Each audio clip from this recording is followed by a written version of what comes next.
All right, tell me all about this study, will you please? Yeah, so what this study does is it confirms our suspicions and observations of the past 5 years that common sense has completely deteriorated from the minds of the population. And so, what this study did was they looked at the VAERS system back from the 90s and all the way up till 2024. And they looked at what's called PRRs, proportional reporting ratios. What this is how many more adverse events occur with the COVID shots compared to the flu shot or other vaccines. And what they found was absolutely disturbing. 86 safety signals of these neuropsychiatric adverse events, some of them up to 3,000 times higher than the flu shot. And we have to remember the CDC, FDA safety signal is defined for PRRs as greater than two.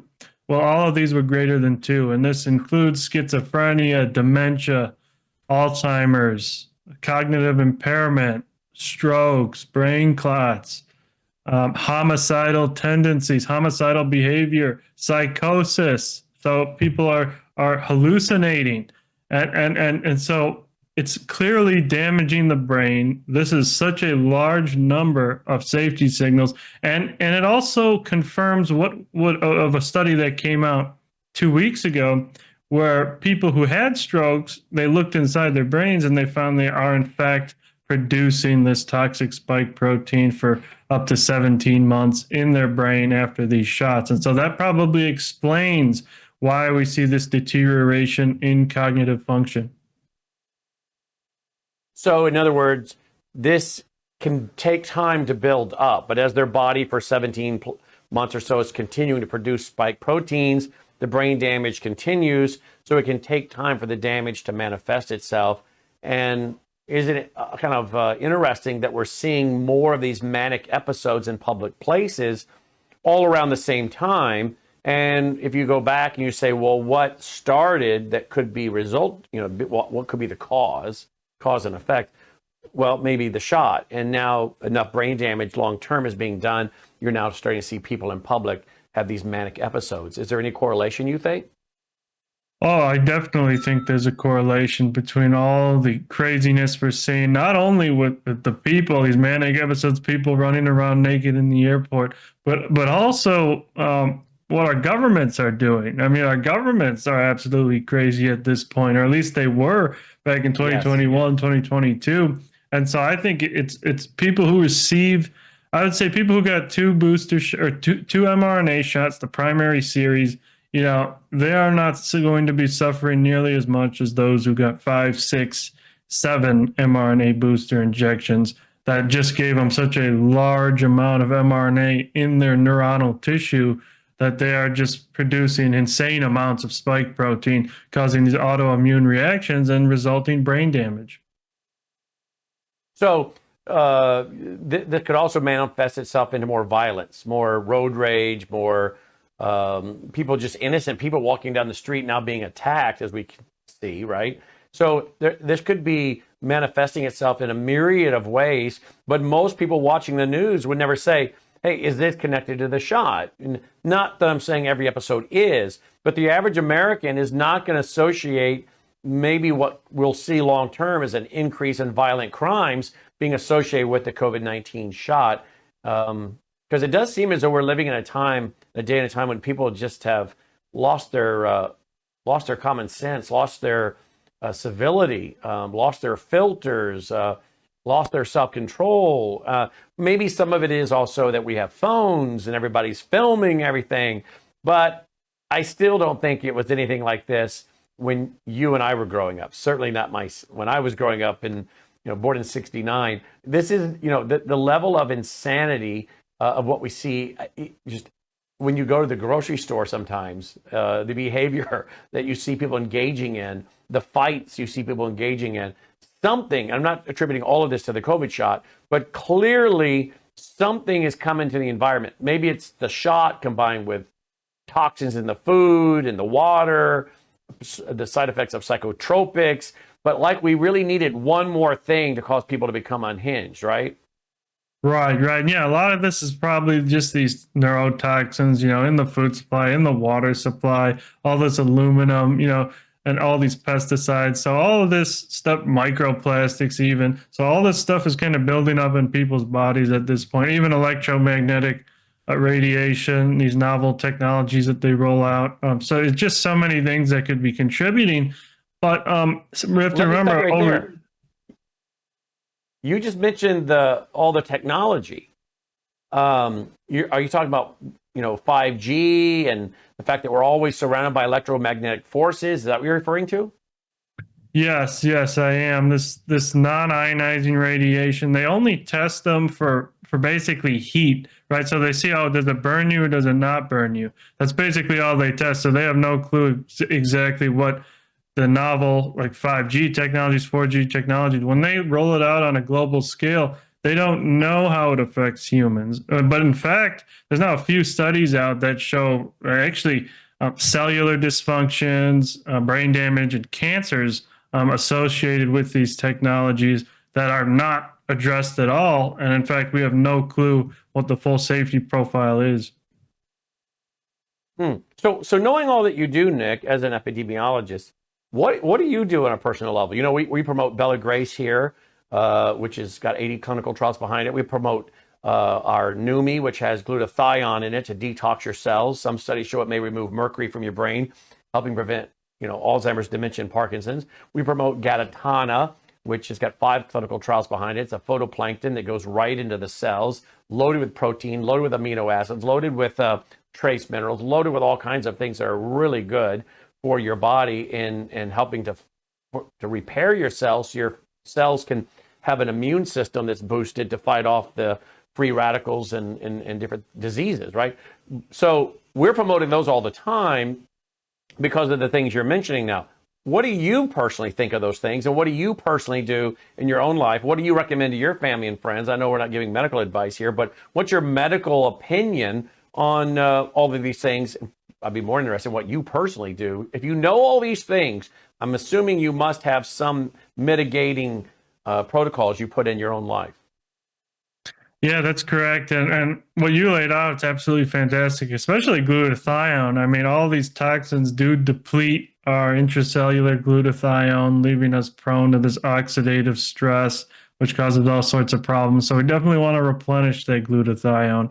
And you can do that obviously with direct glutathione, like you're talking about, or you can do that with what's called N-acetylcysteine, which is a precursor to glutathione that can increase intracellular levels as well. But outside of glutathione, obviously everybody knows of vitamin C, right? It's absolutely essential. Most people don't eat any fruits, so they basically don't get any in their diet.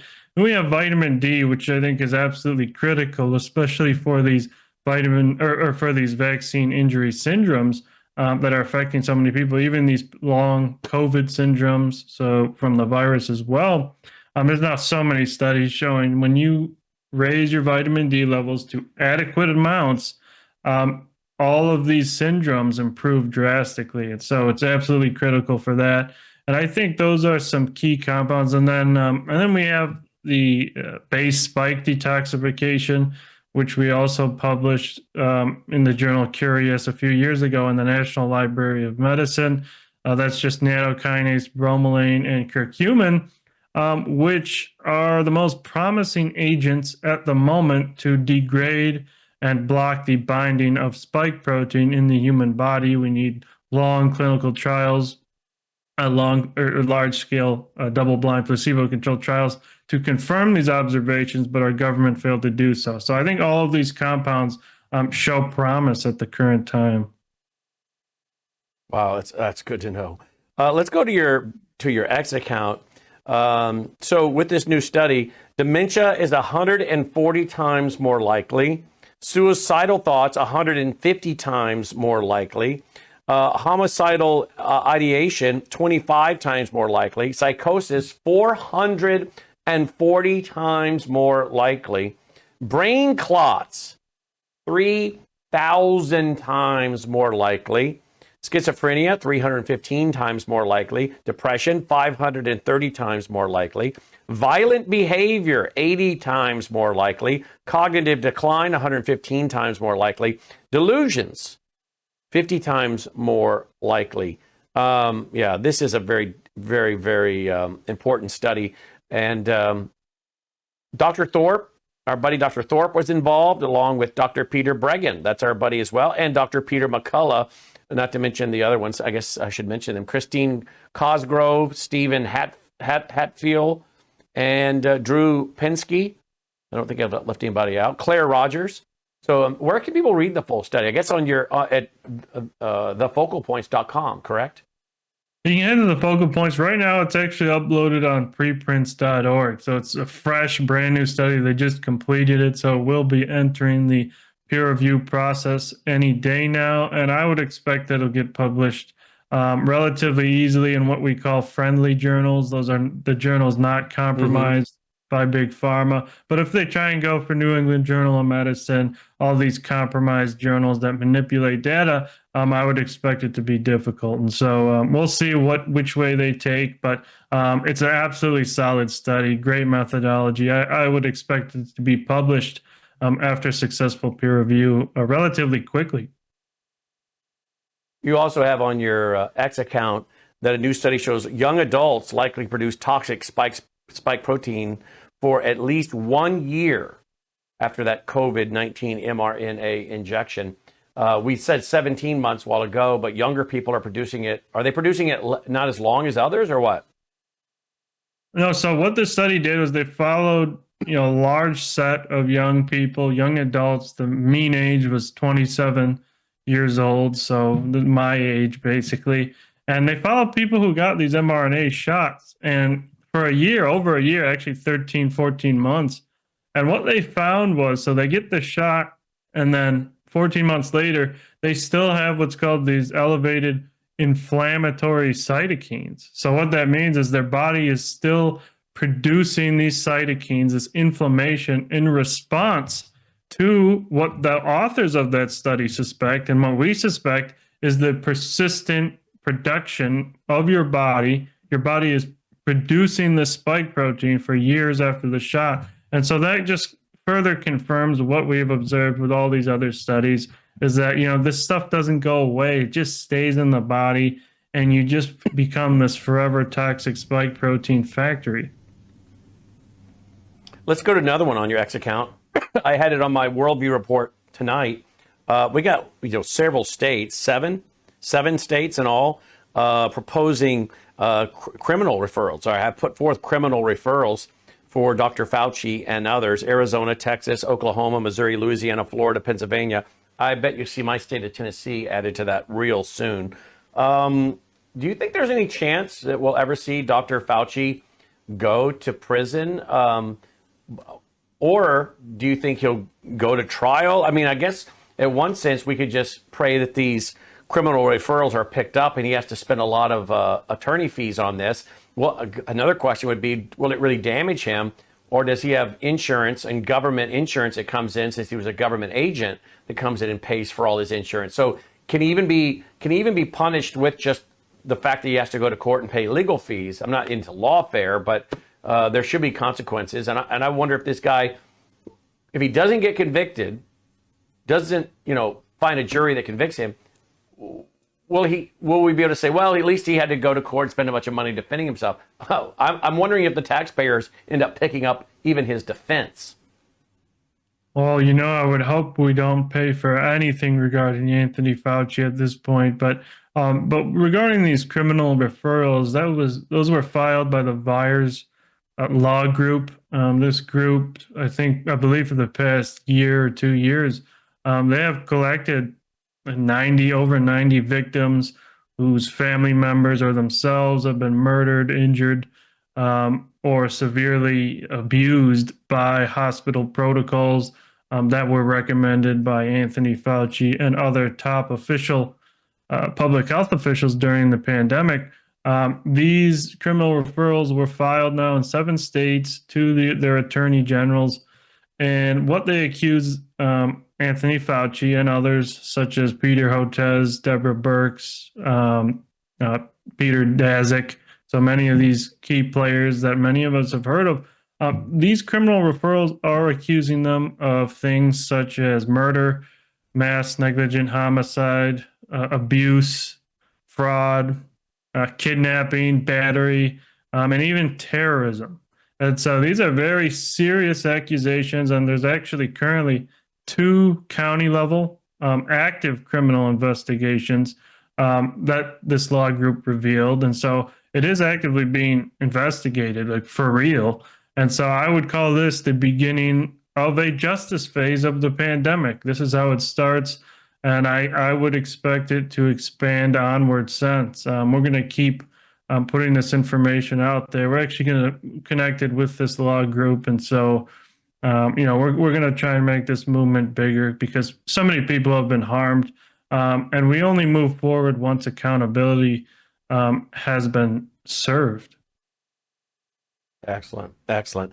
Finally, over at your Substack, or not your Substack, your X account, you say we published the largest COVID-19 vaccine autopsy study ever conducted, providing that they can kill. Among the 240 deaths adjudicated as related to the vaccine, the primary cause of deaths were, ready folks, sudden cardiac death, 35%, pulmonary embolism, 12.5%, myocardial infarction, that's 12%. Vaccine-induced thrombotic, oh boy, here we go. Help me out with this one. Thrombocytopenia. Hey, thank you very much for a guy with dyslexia. That one's not as easy. Myocarditis, 7.1%. And multi-system inflammatory syndrome, 4.6%. And cerebral hemorrhage, 3.8%. Wow. So you guys have done the largest study so far, autopsy study. How did you go about doing autopsy studies, Nick? Well, what we actually did was we scavenged the entire internet, the entire peer-reviewed literature for every single autopsy that was conducted and properly reported with COVID-19 vaccines as an exposure. So we literally got all of them, literally every single one as of that date, as of that cutoff date in 2023. And there was 325 of these autopsies. And we listed, like you just said, the primary cause of the death. So that's what killed these people that died from the vaccine. And so obviously we know that this vaccine batters the cardiovascular system. That's why we see sudden cardiac arrest, myocarditis as these top causes. But we also know that it does harm the hematological system, interferes with blood clotting, causes these massive clots. That's why we see these clotting syndromes as the primary causes of death. And we see this multi-system inflammatory syndrome because this mRNA goes into all your vital organ systems, and these systems produce this toxic spike protein, resulting in this body-wide inflammation and multi-organ failure. Wow. Oh, man. You're doing such great work over there at the McCullough Foundation with Dr. McCullough. Thank you so much, Nick. Appreciate all you're doing. I want to point people to thefocalpoints.com, as well as McCullough Foundation, McCulloughFND.org. And, of course, Nick, you can follow Nick on X at McCullough Fund, at McCullough Fund. And then, of course, his own personal is at Nick Hulscher, at NICHULSCHER, at NICHULSCHER.